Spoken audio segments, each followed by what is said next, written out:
Welcome to the S2 coaching classes. आज के इस खास एक्सप्लेनर में हम इतिहास के उस पन्ने को पलटने वाले हैं जिसने पूरी दुनिया का नक्शा ही बदल कर रख दिया। हम बात कर रहे हैं मैसेडोन के एक युवा राजा की, सिकंदर महान, जिसने न सिर्फ एक विशाल साम्राज्य खड़ा किया बल्कि प्राचीन विश्व के सांस्कृतिक ताने बाने को हमेशा के लिए बदल कर रख दिया। तो चलिए बिना किसी देरी के इस रोमांचक सफर की शुरुआत करते हैं। आज के इस सफर में हम मुख्य रूप से 5 अहम पड़ावों से गुजरेंगे। सबसे पहले देखेंगे सिकंदर का निर्माण, फिर उनकी मैसेडोनियन युद्ध मशीन, उसके बाद भारतीय अभियान, फिर उत्तराधिकारियों के बीच हुए युद्ध और अंत में उनकी छोड़ी गई एक स्थायी सांस्कृतिक विरासत। तो चलिए शुरू करते हैं हमारे पहले भाग से, सिकंदर का निर्माण। सिकंदर का व्यक्तित्व रातों रात नहीं बना था। एक तरफ उनके पिता राजा फिलिप द्वितीय का बेहद कठोर सैन्य अनुशासन था, तो दूसरी तरफ उनकी मां ओलंपियास का ये अटूट विश्वास कि सिकंदर साक्षात देवताओं के अंश हैं। जरा सोचिए, इन दो बिल्कुल विपरीत विचारधाराओं के बीच एक युवा दिमाग कैसे विकसित हो रहा होगा। इसी उधेड़बुन को संतुलित करने के लिए 13 साल की उम्र में उन्हें मिएजा भेज दिया गया। और उनके गुरु कौन थे? महान दार्शनिक अरस्तु। अरस्तु ने उन्हें सिर्फ तलवार चलाना नहीं सिखाया, बल्कि चिकित्सा, दर्शन, नैतिकता, धर्म, तर्क और कला का एक गहरा ज्ञान भी दिया। अब इस पाठ्यक्रम की सबसे दिलचस्प बात यह है कि यह सिर्फ किताबी ज्ञान नहीं था।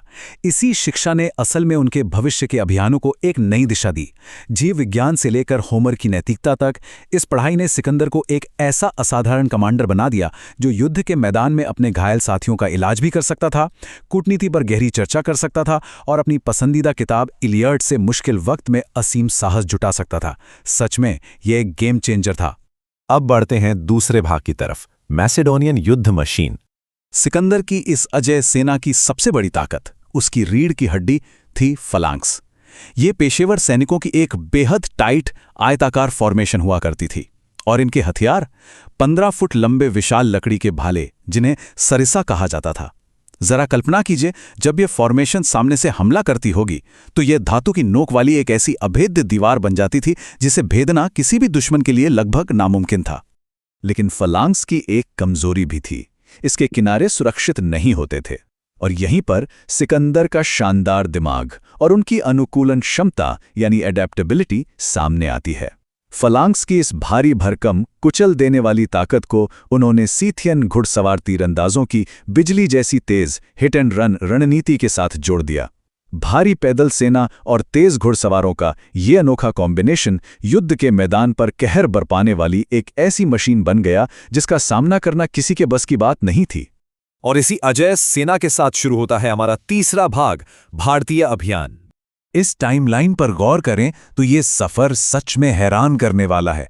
336 ईसा पूर्व में सिंहासन पर बैठने के बाद कुछ ही सालों के भीतर सिकंदर ने विशाल और शक्तिशाली फारसी साम्राज्य को पूरी तरह से ध्वस्त कर दिया।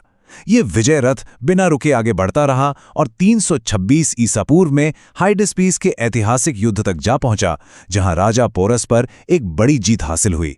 लेकिन लगातार लड़ते रहने की वजह से सेना अब पूरी तरह थक चुकी थी।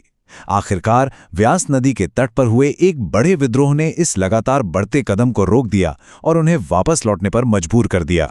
आगे बढ़ते हैं भाग 4 की ओर, उत्तराधिकारियों की युद्ध।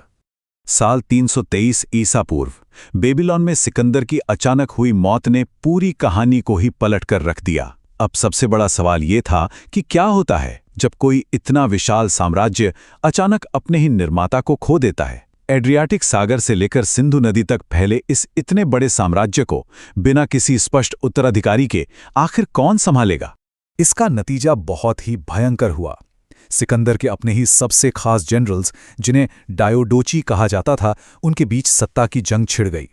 लगभग 40 सालों तक चले एक खूनी संघर्ष के बाद इन जनरल्स ने ही इस अजय साम्राज्य के टुकड़े टुकड़े कर दिए। टॉलमी ने मिस्र पर, सेल्यूकस ने मेसोपोटामिया और भारत के कुछ हिस्सों पर, और कैसेंडर तथा एंटीगोनस ने अपने अपने इलाकों में क्षेत्रीय राजवंश स्थापित कर लिए। राजनीतिक तौर पर तो सिकंदर का सपना टूट गया था। और अब हम पहुंच गए हैं हमारे आखिरी और सबसे महत्वपूर्ण भाग पर, एक स्थायी सांस्कृतिक विरासत।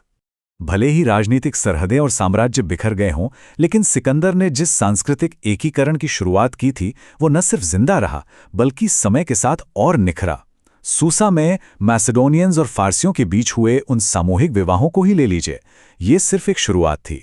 इस प्राचीन कलाकृति को ध्यान से देखिए। भगवान बुद्ध की इस मूर्ति के चेहरे की बनावट पर यूनानी शैली का प्रभाव बिल्कुल साफ नजर आता है। ये क्रॉस कल्चरल सिंथेसिस यानी दो अलग अलग संस्कृतियों के मिलन का एक जीता जागता और बहुत ही खूबसूरत सबूत है। इस सांस्कृतिक मिलावट को हम इस तुलना से और भी बेहतर तरीके से समझ सकते हैं। एक तरफ हेलेनिस्टिक गांधार शैली है जो इंडो ग्रीक राज्यों से जन्मी थी, और दूसरी तरफ बिल्कुल शुद्ध स्थानीय मथुरा शैली है। इन दोनों को साथ रखकर देखने पर यह बात शीशे की तरह साफ हो जाती है कि यूनानी कला और कारीगरी किस गहराई तक हमारी पूर्वी परंपराओं में रच बस गई थी। यह सच में अद्भुत है। तो इस पूरे एक्सप्लेनर के अंत में एक बहुत ही गहरा विचार सामने आता है। क्या सिकंदर का असली साम्राज्य वो था जो उन्होंने अपनी तलवार के दम पर जमीन पर जीता था, या फिर वो स्थायी सांस्कृतिक विरासत जो आज भी मौजूद है? शायद इस महान मैसेडोनियन राजा की सबसे बड़ी जीत किसी कागज के नक्शे पर नहीं लिखी गई थी, बल्कि मानव संस्कृति के उन पत्थरों पर उकेरी गई थी जो सदियों तक मिटाए नहीं जा सकते। ये सोचने वाली बात है ना? इसी सवाल के साथ हम आज का ये एक्सप्लेनर यहीं समाप्त करते हैं।